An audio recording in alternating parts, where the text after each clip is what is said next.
Andai saja berubah diri dapat dilakukan serenyah ceramahnya Maria Tubuh, mungkin saya tak akan menderita begini lagi.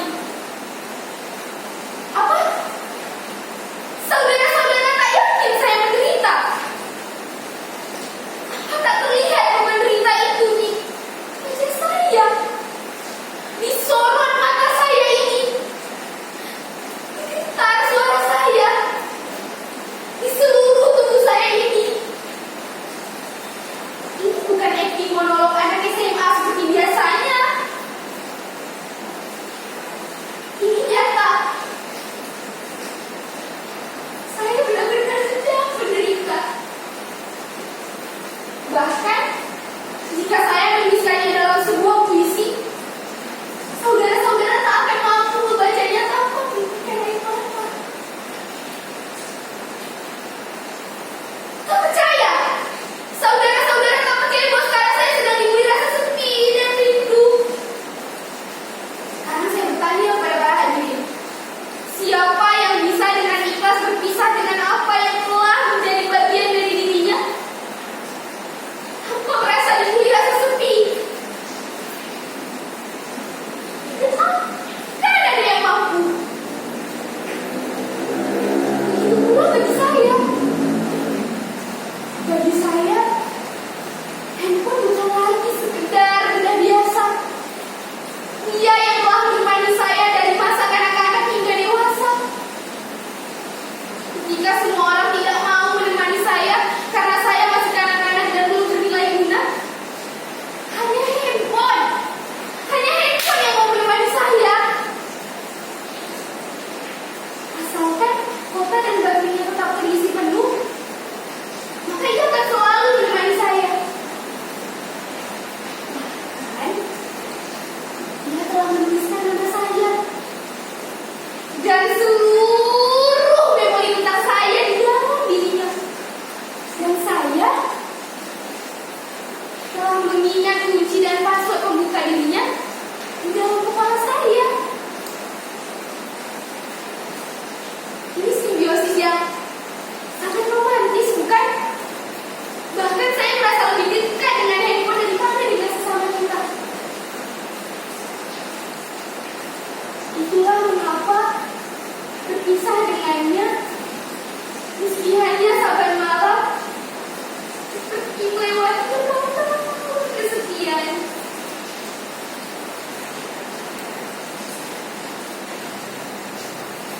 Oh, handphoneku, betapa berat dan panjang jalan yang harus ditempuh untuk kembali bersamamu. Sejak pertama kali saya mengerti membaca dan menulis, saya sudah menuliskan nama saya di dalam dirinya. Arrayyan.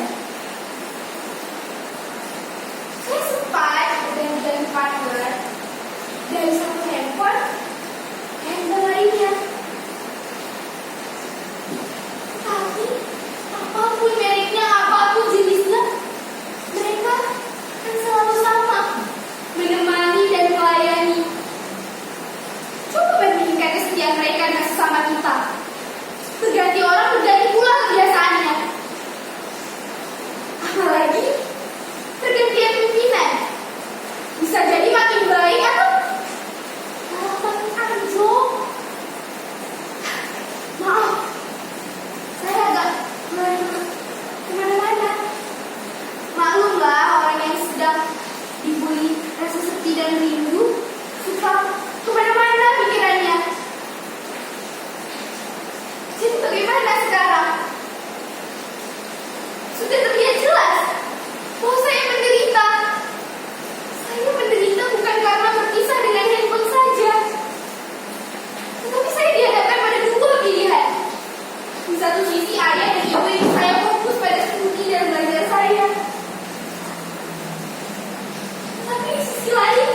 menjadi lemah dan kritis, maka saya dengan panik mencari kondisi dayanya. Lalu kondisinya seperti ini. Tidak ada hal yang lebih membahagiakan daripada mendengar suara renyah dan riangnya, mengajak saya bertamasya ke situs manapun yang saya mau. Bahkan dia menyajikan informasi dengan lebih cepat daripada manusia. Jadi, bagaimana mungkin? Bagaimana mungkin saya bisa duduk tenang membaca buku-buku ini? Sementara ada handphone yang sangat mengasihkan.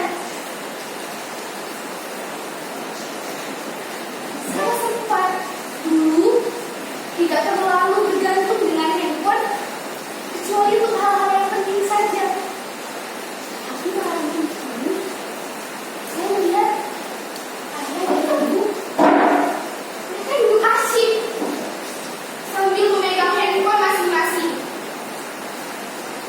Saya merasa kecewa, saya merasa marah, saya merasa terhianati. Sejak saat itu, kemampuan saya berpisah dengan handphone semakin menurun. Bahkan, ini handphone ada di kepala saya.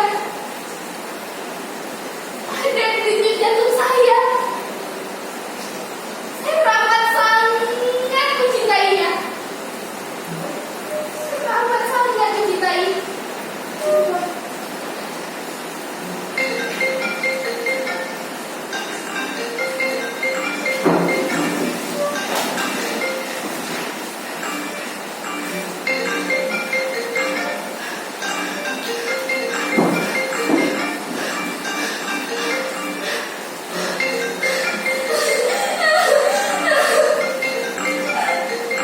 Jangan, jangan, jangan terlalu dalam mencintainya.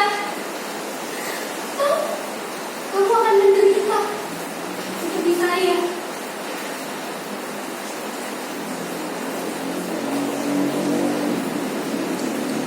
Arayan, Arayan, Arayan, ada apa denganmu, nak?